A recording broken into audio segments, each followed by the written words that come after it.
Hello everyone, my name is Mimi79. Today I've got Take the Race B. So this was last week at the Red Bull Ring. Starting third here in the Aston Martin Vantage. This was generally the most popular car, however a lot of cars were viable. I noticed that the Lamborghini Huracan, the Hyundai Genesis and the Porsche 911 were among a few good choices for this race. But anyway, braking into turn 1, just going a bit too late and just smacking into the back of Perez in second. I'm going to get a 2-second penalty. Not the best way to start the race, however, it was my fault. I did brake a bit too late, but again, it's a bit of a stingy penalty, I think. Shouldn't have got that. But looking for a move into turn number 3, bit of contact on the apex, and that is going to slow us right down as we serve this penalty. Just look how many places we're going to drop. We might even fall into the clutches of that group in the back of frame. Just looking there, side by side briefly with the Frenchman. We're going to drop down into 9th place even. However, the Frenchman just gets barged wide and we are going to move back up into 8th place. One thing I noticed with this race was that there was a lot of good racing, a lot of side by side action.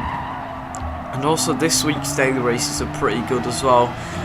However, race B is just SR down first because obviously it's Monza. Not much you can really debate about that.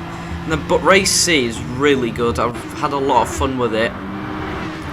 However, I've been playing a lot of Assetto Corsa recently, so I will be live streaming and making videos on that game quite a lot. So I can't wait to make content on that game because I've been really enjoying it recently, especially with all the content and all the. However, I will say though that the online is a bit empty. However, for me that isn't too big of an issue. But again, it could be rectified, I think. But anyway, on to lap number 2, into turn number 3. We've got the Italian right behind us and he's going to think about a move, but we just cover it off and he's going to go to the left hand side. However, the group in front is really starting to battle. There's about 4 or 5 cars just in that little pack, and if we can catch up we should be able to gain a lot of places. You could just see there in 2nd place is Esteban Ocon. So obviously he's a Formula 1 driver, so I expect him to be lightning quick. However, he's only in 2nd place. He set a 28.8 in qualifying, I believe.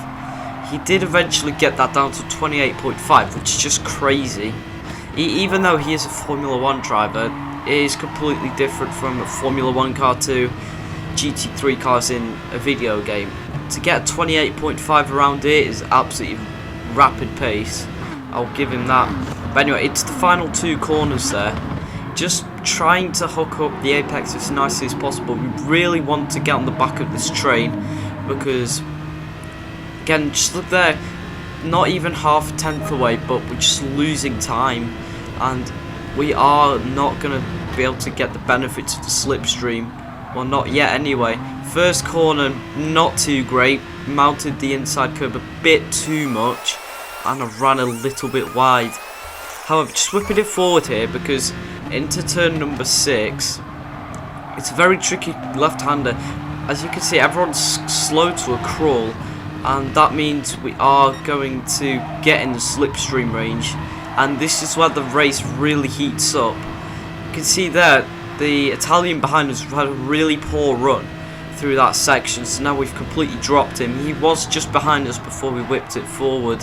But into the final 2 corners then, hooking up the apex nicely, and then into the final corner, dunking down for the apex. It's a really tricky corner to get right, to be honest, because you've got to judge when to get on the power because it obviously is downhill. Into the first corner though, Esteban and Chabos go side by side. 3 Frenchmen here, and we are going to go down the inside of one of them. Thankfully, the Frenchman moves over to the right hand side. I'm going to use the slipstream of Esteban Ocon to try and get past his Gabu driver. However, Esteban goes really deep on the brakes and we are going to pull alongside. Thankfully, I think the Frenchman just gives us the toe, and plus with the superior top end of the Aston Martin, we should be able to get him down the inside, and yes we do. Pretty easy move. However, there are still places to gain. You can see there, Frenchman in 4th. We could definitely overtake him, especially as we did out-qualify him. So, in theory, we should have better pace. Just a bit of understeer there, not really what you want to see, especially with such a short track. Any time lost is very hard to regain. However, it is actually a difficult track to get right, I think, because even though it is so short and there are so many straights, the corners are quite challenging. So to get a good lap is very, very difficult. But anyway, into the final corner, just dunking down once again, and Perez in front, I think, with a 0.5 second penalty. So this should allow us to maybe get in the grasps of the 2 cars in front. However, Perez makes a mistake and he goes wide, so that should allow us to get past him. However, this is the final lap now, and if things go well, we could move up 2 positions. Will Murdoch at first, he's just gone, he's absolutely rapid, there's no chance of trying to catch up with him, especially when he's starting on pole. There's not much you can really do.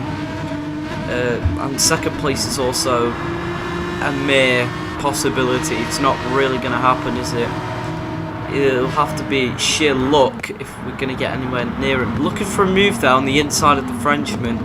Doesn't quite work out. We're just trying to get the power down. Bit of a wobble on the exit, but we are going to remain in 4th place. Just flicking behind there for a brief moment. Esteban really close to us, almost hitting us there at the apex of turn 6, and then turn 7, really long right-hander. Very difficult to judge when to power out, because if you power out too early, you'll run wide and you'll pick up a penalty. But if you power out too late, you're going to lose a lot of momentum for this back straight. But into the final 2 corners then, don't think it's quite going to be 3rd. Maybe if we get the perfect run, but we just clobber the sausage curb, and it's not quite going to be. If you did enjoy this, guys, like and subscribe, turn on those post notifications on. But take care everyone, and goodbye.